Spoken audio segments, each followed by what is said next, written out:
welcome to part 5 of our e-commerce website building lesson series. In this one we're going to continue inventory management, because when we last left off we were able to add inventory items and we had these edit and delete links added into each one in the list. So we're going to make those active now using this item's ID on each one. That way we know which one to target for editing and deletion. And here I am in inventory list.php. I'm going to go up to the top where it parses the data for the new entries or the new items. Right after we have successful upload of the image and insertion into the database, I'm going to put a header right here. So we can grab this header code. And I'm doing this so that after the form parses in this section of code here, we want to auto refresh the page. And this is because the store manager adds an inventory item and the page shows that new item when they press submit. If they were to press refresh in their browser, it would try to add the item again. It would try to parse the form again, and you don't want that. So what you can do to alleviate that problem is just put in this header code and this exit. You don't even really need the exit, but I'm just paranoid. I like to use it. But you can put in this header code and just go to inventory list.php. That way, after they put in a new item, it goes into the database and the image for it is uploaded. This script will header to this inventory list.php. That way, if they ever hit refresh after they add an item, it will just refresh the inventory list.php page and it won't try to re-add the item. Now let's try this out and make sure it works as intended. I'm going to FTP this file up, and here I am in my store admin area. I'm going to click manage inventory. You can see I have a black hat. And the next product I'm going to add is black pants. These are cool black pants you must buy. Choose a file, black jeans, add this item now. And you see it used that header code. That way if I click refresh now, I'm just on the inventory list.php page. If I didn't add those two lines of code, or this line of code, this header line, when I clicked refresh just then, right now, it would try to add that item again. And you don't want that, so you add that header code. Now we can collapse that code back up.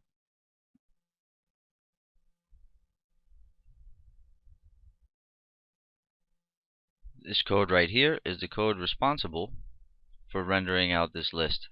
In each line that comes out, in each item, you might want a higher line separation. See how my lines are kind of right on top of each other? I think if you go into your style sheet, let's go into our style sheet. I think we can fix that by putting a line height attribute right here. Line height, let's go with 1.5 EM. Semicolon, save, and let's refresh this page. Yes, you see what that did? That made things at a line separation to where it's not so much stacked on top of each other, each line. So even in the store admin, when you look at that now, you'll have more of a line separation in between your links there, all over the site. Any paragraphs you write, and things like that. Okay, so here we are in the block that grabs the whole list for viewing. And here we have the edit link and the delete links. So what I'm going to do, just to keep things simple for demonstration purposes, the href value for the edit link I'm going to make in inventory edit.php. This is a page that's going to be in the admin section that we have not created yet.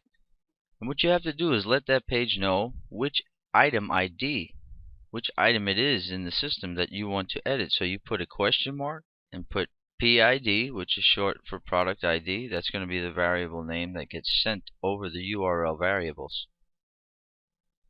So you can send a variable using the URL link and it will be transmitted to the page called inventory edit.php. So you'll be transmitting this product ID. And all you have to do is grab ID right here and make sure that value gets sent after the equal sign there.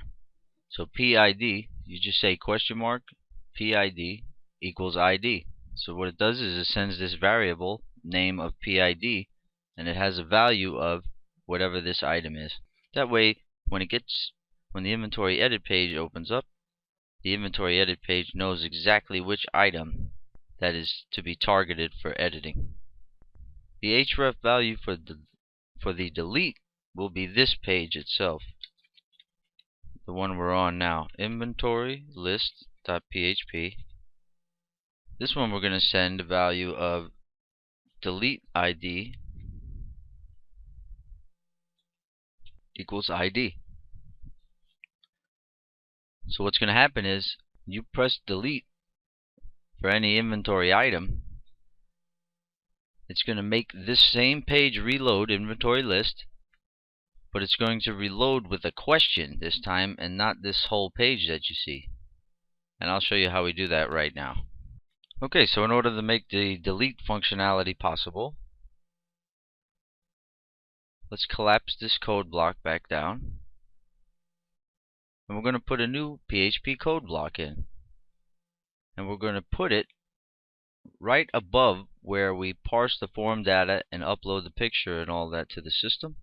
Right above that block, I'm going to put a new PHP block. Make myself a note inside of this block, say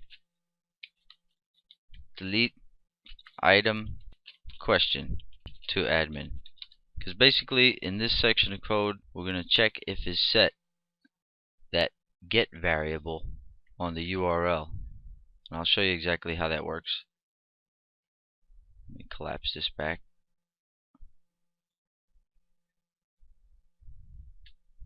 If is set, you change this post to get.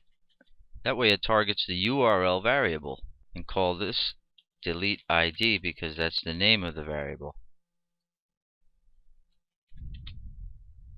So we say if is set get delete ID, then we know that the store admin pressed delete on one of those inventory items. So we want to echo out a question to them. So we'll echo out a question to them because you don't really want to delete the item right away when they press delete, because if they accidentally press the delete button for an inventory item, you don't want to just zap it out of the system. So if they press delete, we're going to give them a question on the page, and the question is going to say, do you really want to delete this item? You give them a yes and you give them a no. If they press no, you just reload the inventory list page and don't do anything. If they press yes, then you actually delete the item. Okay, so you set up a little question. Mine reads, do you really want to delete product with ID of, and then you list the product ID for them to see that they are about to delete. And here's little text that says yes and no. On the yes text, I'm going to go and add a link. And the href value, I'm going to say inventory list, the same page, .php. This time I'm going to give it a URL variable of yes delete equals this delete ID, the ID of the product to be deleted. So we can just take that value, pop it right there. So if they click this yes, we're definitely going to delete it now. We'll have the product ID to delete by sending it through the URL variables once again. Now if they click no, you're just pretty much using that as a cancel function, so the href value on that is just going to be inventory list .php. It's just going to reload the inventory list page. Also put exit here. That way the script doesn't render out the whole page. You just want that one question to show, and then they can choose what to do from there. Alright, so I FTP'd the new file. Let's go ahead and reload the page. And if I hit one of these links now for delete, let's see what happens. Let's try to delete the black pants listing. See? Do you really want to delete the product with ID of 2? Yes? No. So what I'm going to do is click no. It'll just take me to the inventory list page. Now I hadn't put the code in for hitting yes yet. If I hit yes, we want to delete it now. So right under that code, looking at this code, you can see that this will not run unless the get variable, the URL variable of delete ID, is set in the script. So now we have a new, if they want to confirm deletion, we have a new URL variable. It says yes delete, and it's going to have the value of the product ID to delete. Using that know-how, we can just simply add another if condition right under that one. Says if is set get yes delete, and right here put ourselves a little note to remove item from system and delete its picture. So basically all you have to do is delete from database first, and then unlink the image from server. Now, where these two lines are, I'll put the code in that will allow you to do those things. Okay, first we delete from database, or you can do it in any order you want. You can unlink the file from the server and then delete from database, or delete from database then unlink the file. It doesn't matter. Okay, so here's the code to delete it from the database.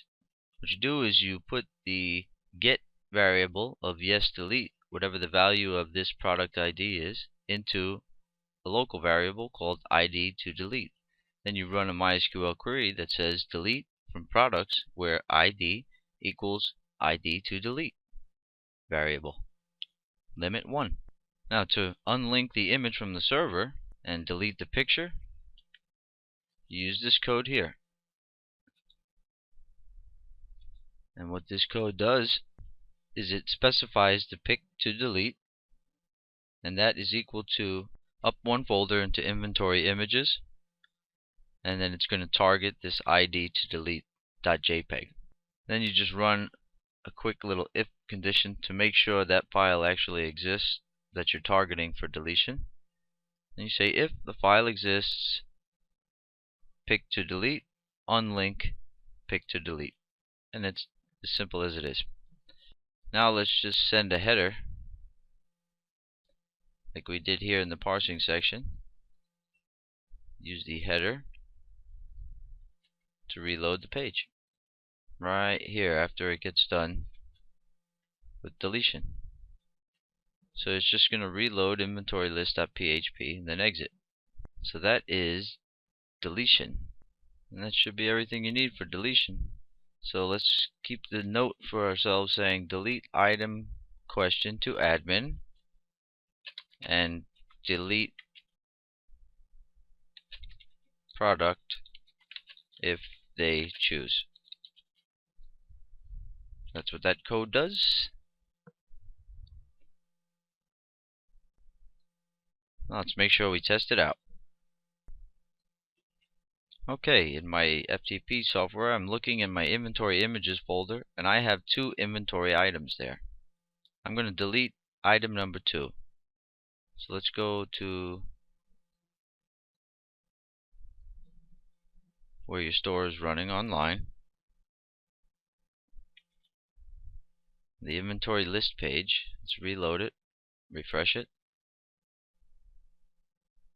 and right where it says black pants, I'm going to click delete. It says, do you really want to delete product with ID of 2? I'm going to hit yes. You see what it did?